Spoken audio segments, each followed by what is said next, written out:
You're listening to the weekly parsha podcast with Ari Goldwag, recorded with Hashem's never-ending assistance in Eretz Yisrael 5781, 2021. This week's parsha is parsha Shlach.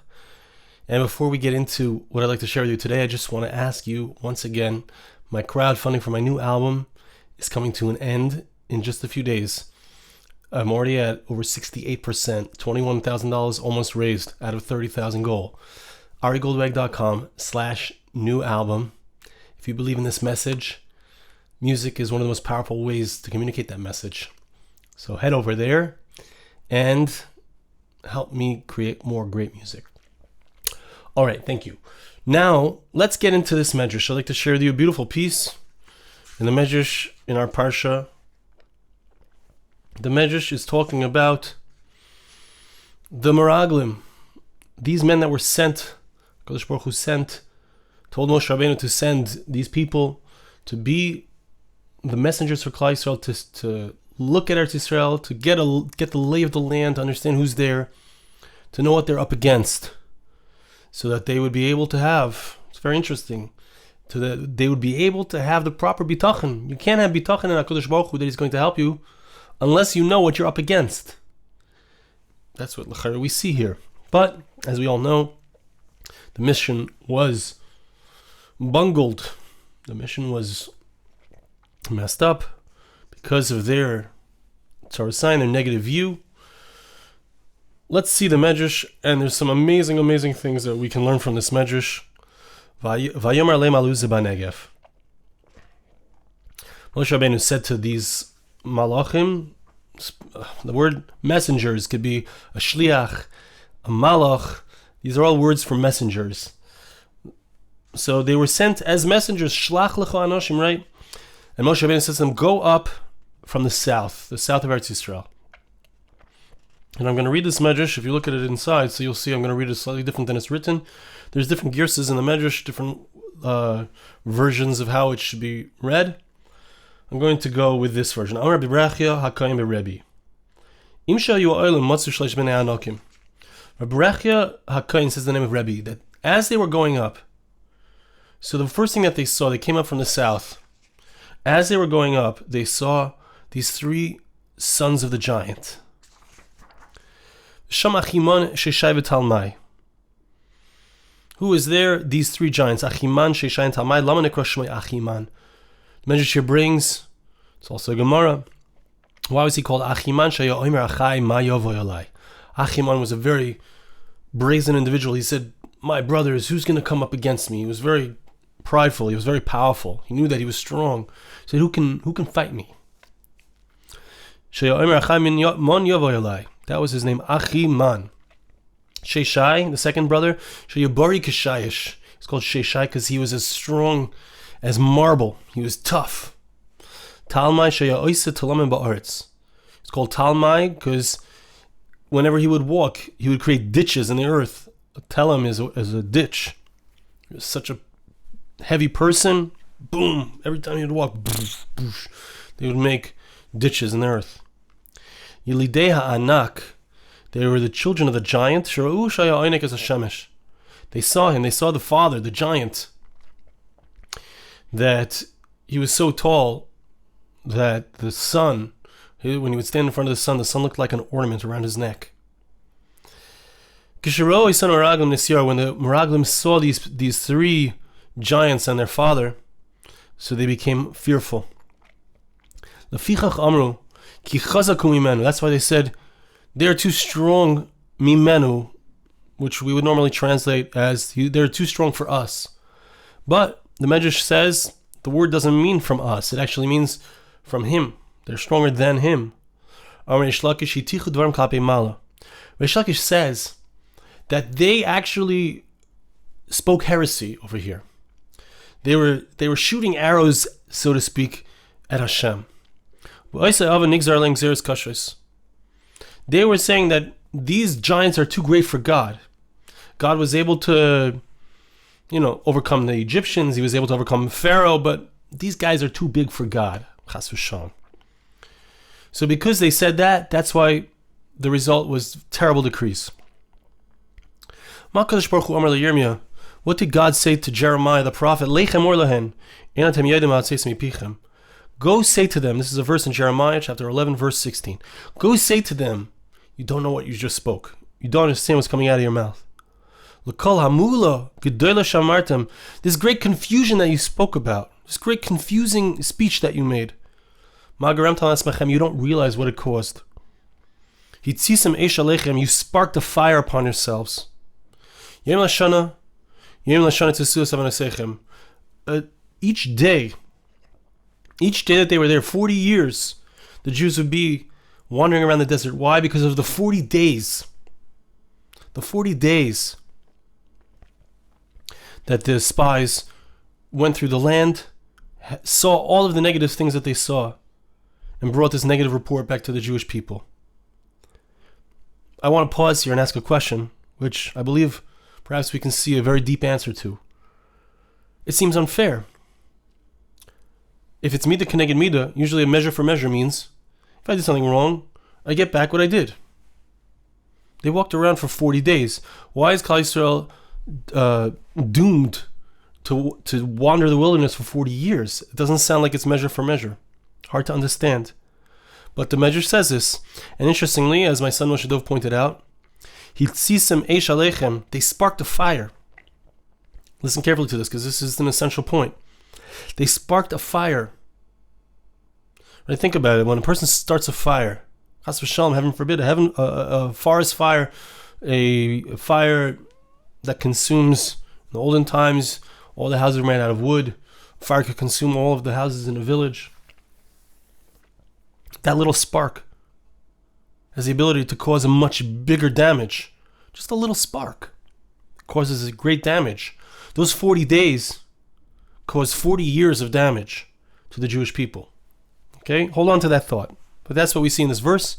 That's what we see. The damage was much greater than it looked. Amru, listen carefully. This is here we get to another very important point, an essential point. Hear this, because this is the essence of what I want to speak about. Amru v'anihi beinenu kechagovim. They said, we felt like we were grasshoppers. We felt so small in comparison to these great giants. That statement, God says, that's fine. If you felt like grasshoppers in relationship to them, that's all right. Here was the mistake that they made. They said, we were grasshoppers in their eyes. That was the mistake. Do you know how I made you appear to them? Says Hashem to the Meraglim. You know how you appeared to them? You know how I made you appear to them? Hashem was Acharai. Hashem was responsible that these Meraglim would come through the land and not be noticed or perceived by the inhabitants of the land. So Hashem says to them, you don't know how you look to them. Who says that you didn't appear like Malachim? A Malach is an angel or a messenger. This is an important point. How do you know that you don't look like angels? What did you cause yourself through this mistaken understanding? By your thinking that they see you a certain way, the result was that you caused this destruction for Klal Yisrael to be stuck in the wilderness. The Geula, the redemption was there. They were about to walk into the land of Israel, and it was pushed off by 40 years. Why?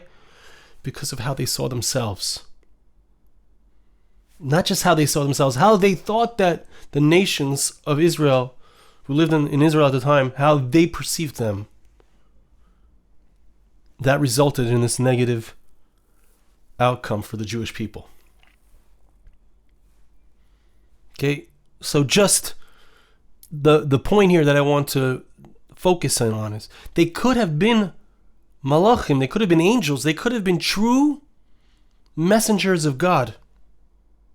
They hadn't got caught up in their negative view of themselves. And even the negative view of themselves is okay, as long as they didn't make the mistake to think that the giants saw them that way. Hashem is saying to them, you had the opportunity to be my messengers. And if you're my messengers, you're protected. I have to mention Moshe Dov also showed me, there's a medrash at the beginning of the parsha. I don't want to read it inside. There's not enough time for that. But it says that 40 years later, there were 2 more messengers sent by Yehoshua. Yehoshua was the leader who was going to bring the Jewish people into Israel. 40 years later, he sent Kalev, who was one of the 12 spies here. Kalev and Pinchos. Pinchos ben Elazar ben Aaron HaKohen, he was a Kohen. He was a priest. And the Medrash proves from the verses that he was able to make himself invisible. Listen to this, it's an amazing thing. Understand this very well, because it's essential also. He was a messenger of HaKadosh Baruch Hu. He was someone who was kol kule, completely beholden, meshubed. Not just beholden, he was completely subservient to Hashem. He was a true messenger of God. Such that when Rachav was hiding the 2, the verse says that she only hid one of them. The Medrash understands from that Pinchas didn't need to be hidden because he became invisible. He was not able to be seen by those who were searching for these spies of the Jewish people. When a person is a true messenger of God, he has complete protection. He's not even noticed by those who seek out his ill welfare. They could have had that. They could have been invisible, or at least not seem like bugs to be squashed, if they understood the true purpose of their mission. Says the Medrash as it continues, who was and who will be, right? We mentioned Pinchas as the one who can make himself invisible. He's the one who's the Kohen, is the priest. He's the ultimate, like a Kohen, and we've spoken about in the past. He's the ultimate Shliach of God, the ultimate messenger of God, the ultimate one who is subservient to Hashem. The Jewish people were not able to get into the land of Israel as a result of this terrible sin. They listened to the spies.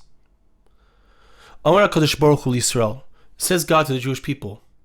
It might be true that in those times there were messengers that were not proper messengers, and they prevented the Jewish people from getting into Israel.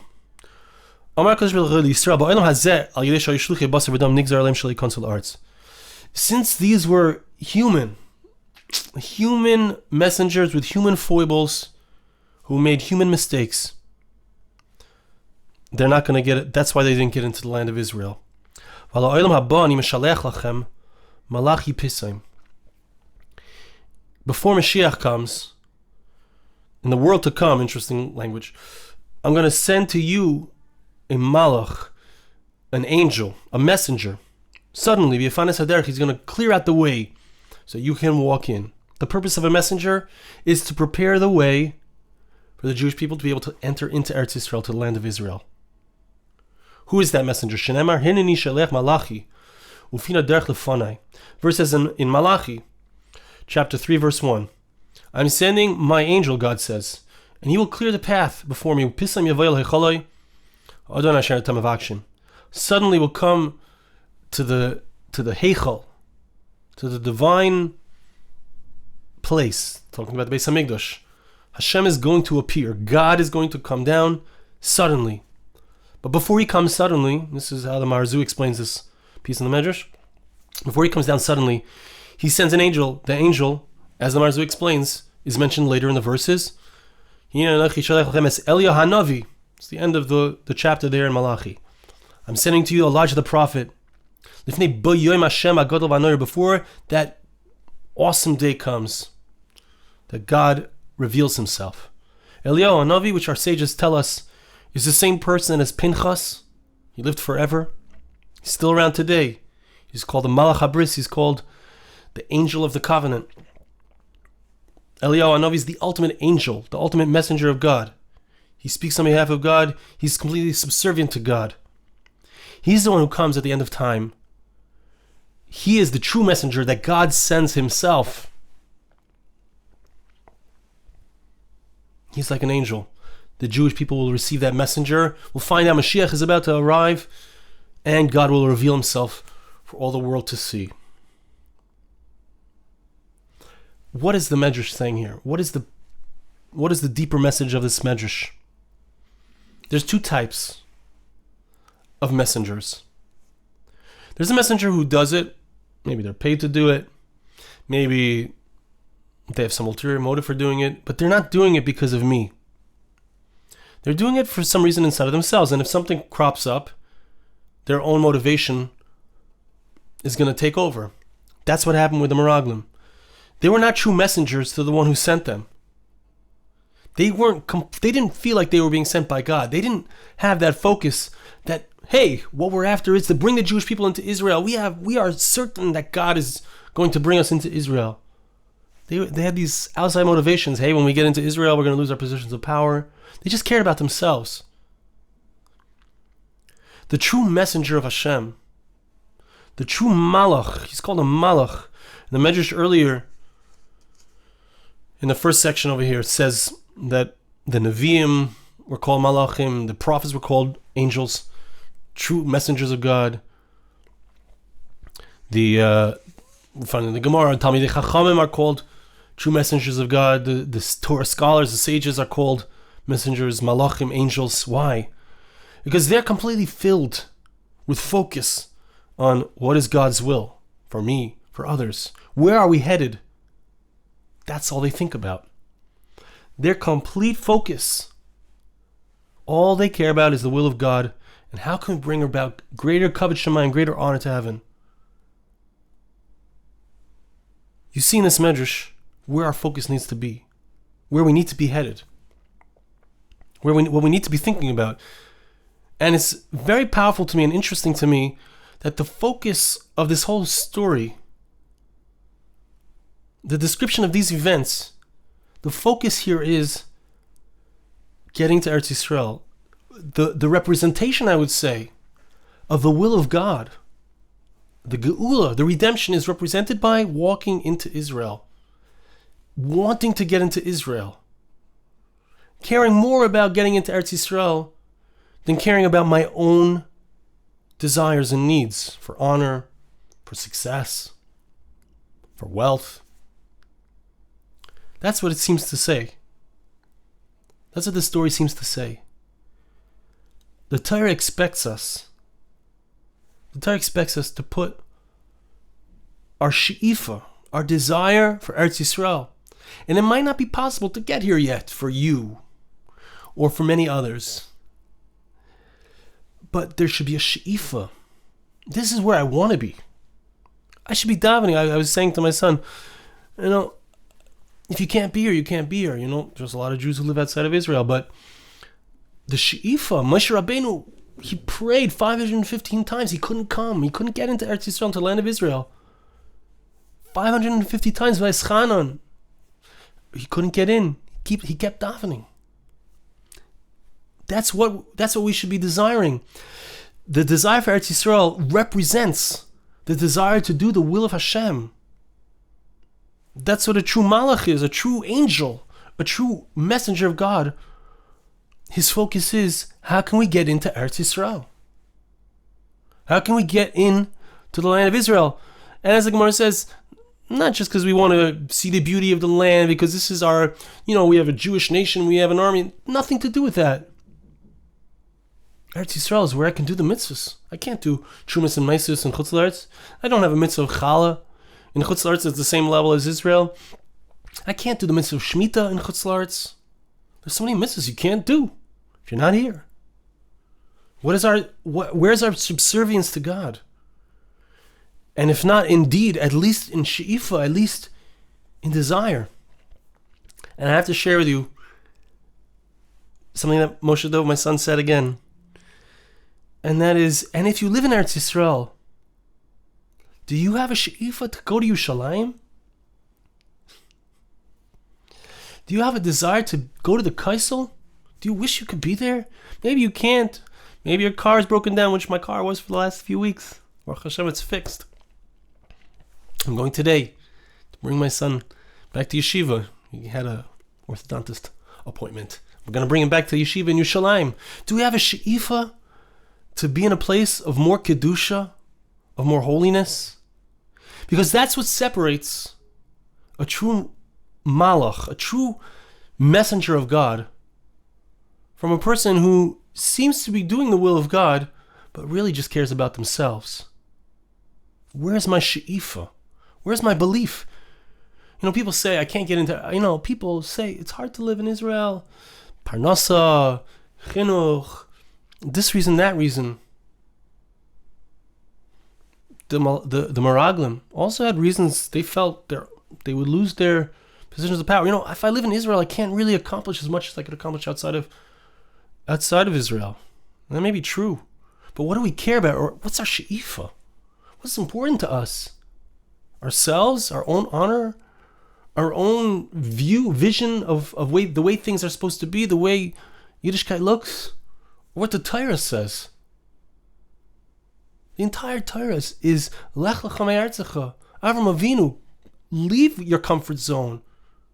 Leave your comfort zone and come to Israel. That's what Hashem says to Avram Avinu. And the entire story of the Jewish people is wandering through the desert on their way to Israel and the stumbling blocks on their path. Moshe Rabbeinu wishing he could get there. That's the whole Torah. Do we imbibe this message? Do we feel this? And if we don't, we need to recognize who are we identifying with. And it's an easy switch. I'm not saying move here tomorrow if it doesn't make sense for you. But I'm saying a she'ifa. I wish I could live there. A tefillah, Hashem, make it possible for me to live there. Because if you look at the Meraglim, their mistake was that they said, it's too hard for him. These giants are too big for God. Where was their bitachon? Where was their faith that God can do anything? They had just seen unbelievable miracles. Bitachon, belief, feeling, knowing that Hashem will do it for me. It doesn't really make sense for me to live in Israel. Do you know how many jobs I would have if I lived in New York? You know how many singing engagements? Do you know how rich I would be?